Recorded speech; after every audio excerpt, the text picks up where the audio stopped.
নমস্কার বন্ধুরা, রিঙ্কু কিচেনে আপনাদের সবাইকে স্বাগত জানাই। প্রতিদিনের মতো আজ আবারও একটা রেসিপি নিয়ে হাজির হয়েছি। আজ আমি দুর্দান্ত স্বাদে বাটা মাছের রেসিপি তৈরি করে দেখাবো। ঘরে থাকা সামান্য কিছু উপকরণ দিয়ে খুব সহজ আর সিম্পল ভাবে বাটা মাছের এই রেসিপিটা তৈরি করে নিতে পারেন। এভাবে রেসিপিটা বানিয়ে গরম ভাতের সাথে খেতে অসাধারণ লাগে। রেসিপিটা প্রথম থেকে শেষ পর্যন্ত দেখার অনুরোধ রইল। রেসিপিটা বানানোর জন্য প্রথমে আমি কিছুটা পরিমাণে বাটা মাছ নিয়ে নিয়েছি। এবার এই মাছগুলো কেটে ধুয়ে পরিষ্কার করে নিব। সমস্ত মাছগুলো কেটে ধুয়ে পরিষ্কার করে নিয়েছি আর একটা মাছকে 2 পিস করে কেটে নিয়েছি। এবার এই মাছের ওপর দিয়ে দিচ্ছি সামান্য পরিমাণে হলুদ গুঁড়ো আর দিয়ে দিচ্ছি কিছুটা পরিমাণে লবণ। এবার লবণ হলুদের সাথে মাছগুলো ভালোভাবে মাখিয়ে নেব। লবণ হলুদের সাথে মাছগুলো ভালোভাবে মাখিয়ে নিলাম। এবার এই মাছগুলো ভেজে নেব।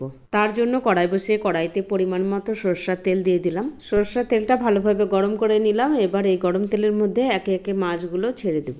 একসাথে সব মাছগুলো দিব না, মাছগুলো আমি 2-3 বারে ভেজে নেব। কিছুক্ষণ পর মাছগুলো এক সাইড ভাজা হয়ে গেলে পাল্টিয়ে দিচ্ছি। এভাবে মাছগুলো উল্টে পাল্টে সুন্দর কালার করে ভেজে নেব। মাছগুলো উল্টে পাল্টে সুন্দর কালার করে ভেজে নিলাম।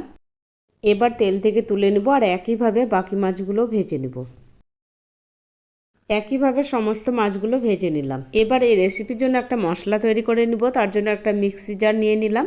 এবার এই মিক্সির মধ্যে দিয়ে দিচ্ছি 7-8টা রসুনের কোয়া, 1.5 ইঞ্চি মতো আদার টুকরো আর নিয়ে নিচ্ছি ঝালের জন্য 4টে কাঁচা লঙ্কা। তবে ঝালটা আপনাদের স্বাদ মতো কম বেশি করে নেবেন। 1 চামচ মতো গোটা জিরে আর দিয়ে দিচ্ছি 1.5 চামচ মতো কালো রাই বা কালো সর্ষে।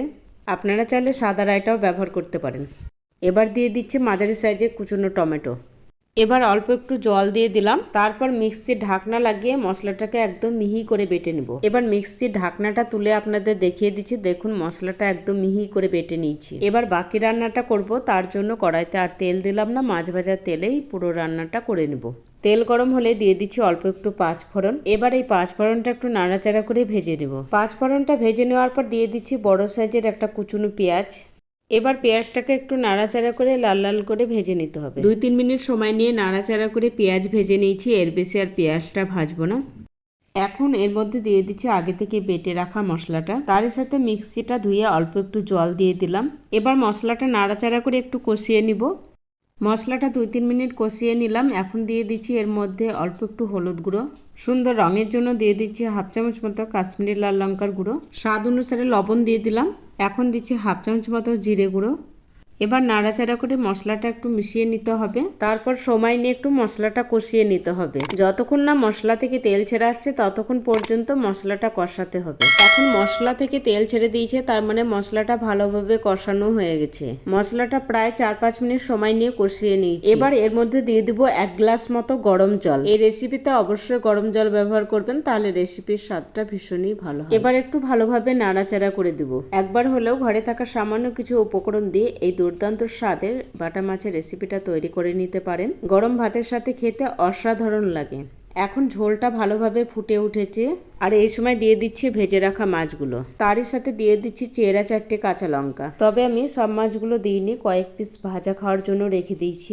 ভালোভাবে একটু নাড়াচাড়া করে দিলাম। এবার এর মধ্যে দিয়ে দিচ্ছি অল্প একটু গরম মশলার গুঁড়ো। গরম মশলা দেওয়ার পর আবার একটু নাড়াচাড়া করে দিলাম। এবার দিয়ে দিচ্ছি 1-2 চামচ মতো সরষের তেল। এবার ঢাকনা লাগিয়ে লো ফ্লেমে কিছু সময় রান্না করে নেব। 5 মিনিট সময় নিয়ে রান্না করে নিলাম। এখন দিয়ে দিচ্ছি কিছুটা পরিমাণে কুচনো ধনেপাতা। এবার একটু নাড়াচাড়া করে দিলাম। তারপর গ্যাস বন্ধ করে ঢেকে 3 থেকে 4 মিনিটের জন্য রেখে দেবো। 4 মিনিট পর ঢাকনাটা তুলে নিলাম। এখন আমি রেসিপিটা পরিবেশন করে দিব। আজকে রেসিপিটা আপনাদের কেমন লেগেছে অবশ্যই কমেন্ট করে জানাবেন। রেসিপিটা ভালো লাগলে লাইক, শেয়ার, সাবস্ক্রাইব করে আমার পাশে থাকার অনুরোধ রইল। আজ এই পর্যন্ত। দেখা হবে আবার নতুন কোনো রেসিপির সাথে। ততক্ষণ ভালো থাকবেন, সুস্থ থাকবেন।